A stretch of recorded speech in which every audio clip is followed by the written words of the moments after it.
এইটো অতি দানৱীয় কাণ্ড এটা আৰু আমি সকলোৱে জানো যে অৰণ্য মানৱ যাদৱ পায়েং, যাক আমি সকলোৱে মোলাই বুলি আমি সকলোৱে চিনি পাওঁ, আৰু তেখেতে সৃষ্টি কৰা মোলাই কাঠনি 550 হেক্টৰ তেওঁ নিজে কৰিছিলে।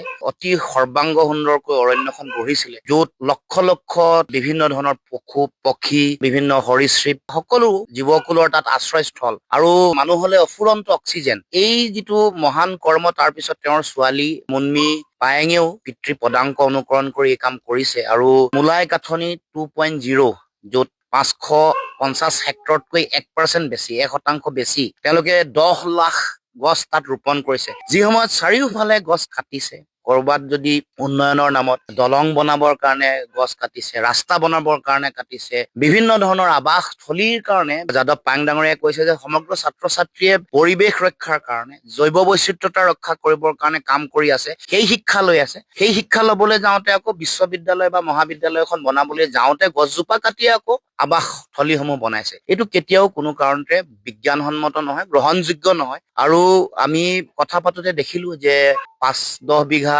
জুইৰে চানি ধৰিছে, একেবাৰে ধূলিসাৎ হৈছে। আৰু এই গোটেই ঘটনাই অকল সেই 5 বিঘা বা 10 বিঘা অঞ্চলৰ গছ গছনিবোৰকে প্ৰভাৱ পেলোৱা নাই, সমগ্ৰ জৈৱ বৈচিত্ৰতা, তাত থকা জীৱকুল, পশু পক্ষীকুল, আন বহু সৰীসৃপ, বিভিন্ন ইনচেক্ট, বিভিন্ন ধৰণৰ ব্যাপক ভয়াৱহ প্ৰভাৱ পৰিছে। গতিকে আমি ভাবো যে এই ধৰণৰ দুষ্কাৰ্য কোনো কাৰণতে হ'ব নালাগে, আৰু যিসকলে কৰিছে তেওঁলোকৰ এইটো মানৱীয় কাম কাজ নহয়, মানৱীয় প্ৰমূল্যও নহয়, মানৱীয় ধৰ্ম বা গুণো নহয়। এগৰাকী দানৱেহে এনেকুৱা কাম কৰিব পাৰে। প্ৰকৃতি যি সময়ত ধ্বংস হৈ আছে, যাৰ ফলত আমি দেখিছো যে দিনে আমাৰ পৃথিৱীত উষ্ণতা বাঢ়িছে, গ্ল'বেল ৱাৰ্মিঙৰ যিটো ব্যাপক প্ৰভাৱ, তাৰ ফলত বানপানী হৈছে, গৰাখহনীয়া হৈছে, বিভিন্ন ধৰণৰ পৰিৱেশ পাৰিপাৰ্শ্বিকতাৰ ওপৰত প্ৰভাৱ পৰিছে, জলবায়ুত এতিয়া প্ৰদূষণৰ ফলত এটা ভয়ংকৰ পৰিৱেশ।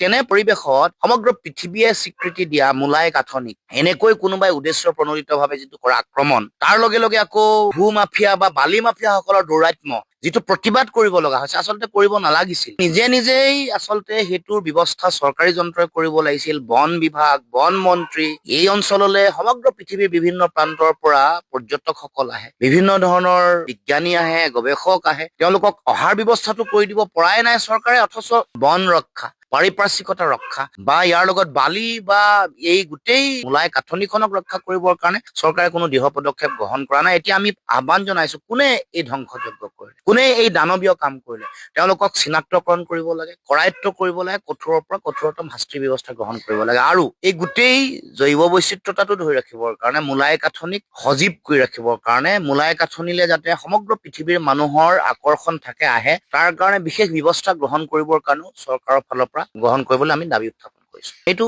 অতি লাজ লগা আৰু দুৰ্ভাগ্যজনক কথা। এইটো মই ভাবো যে জাতীয় দুৰ্ভাগ্য এইটো এটা, কাৰণ সকলো কথা খবৰ দিছে, উপায়ুক্ত গৰাকীকো কৈছে, DFOকো কৈছে, পুলিচ প্ৰশাসন সকলোকে খবৰ দিয়াৰ পাছতো তেওঁলোকে কোনো ব্যৱস্থা গ্ৰহণ কৰা নাই। যেতিয়া জুই জ্বলিল তেতিয়াহে তেওঁলোকৰ চকু মুকলি হ'ল, আৰু আজি তাৰ লগে লগে বালি মাফিয়াসকলৰ যিটো দপদপনি সেইটো বন্ধ হৈছে, আজি গাড়ী চলাচল কৰা নাই। গতিকে ইয়াতকে লাজ লগা কথা থাকিব নোৱাৰে। এইটো কথা যেতিয়াই জনাইছিলে তেতিয়াই শক্তিশালী ব্যৱস্থা গ্ৰহণ কৰিব লাগিছিলে। ভূ মাফিয়াসকল, বালি মাফিয়াসকলক সন্তুষ্ট কৰিবলৈকে এই যে কমিশ্যনৰ অংক থাকে, সেইটো ৰক্ষা কৰিবলৈকে যিটো তেওঁলোকে দায়িত্ব পালন কৰিব লাগিছিলে জিলা প্ৰশাসনে, সেইটো নকৰিলে নেকি? সেইটো প্ৰশ্নহে আমি উত্থাপন কৰিব কৈছো। এতিয়া মই চৰকাৰক কৈছো, বন মন্ত্ৰীক কৈছো, মুখ্যমন্ত্ৰী ডাঙৰীয়াক কৈছো, আপোনালোকৰ যদি তিল মানুহ জ্ঞান আছে, আপোনালোকে যে কিমান লাখ গছৰ পুলি ৰুই পৃথিৱীত এটা বিশ্ব ৰেকৰ্ড কৰিব খুজিছিল, সেই ৰেকৰ্ডটো কেৱল মাত্ৰ এইটো এটা শ্লোগান ধৰ্মী কাম নহয়, এইটো পপুলিষ্ট, মানুহৰ মাজত জনপ্ৰিয়তা অৰ্জনৰ বিষয় নহয়। গছ এজোপা নিজৰ সন্তানৰ দৰে তালি তুলি ডাঙৰ দীঘল কৰিব লাগিব, তুলিব লাগিব, কোনো অনিষ্ট নোহোৱাকে ৰাখিব লাগিব। সেই গছজোপাই সমগ্ৰ পৃথিৱীক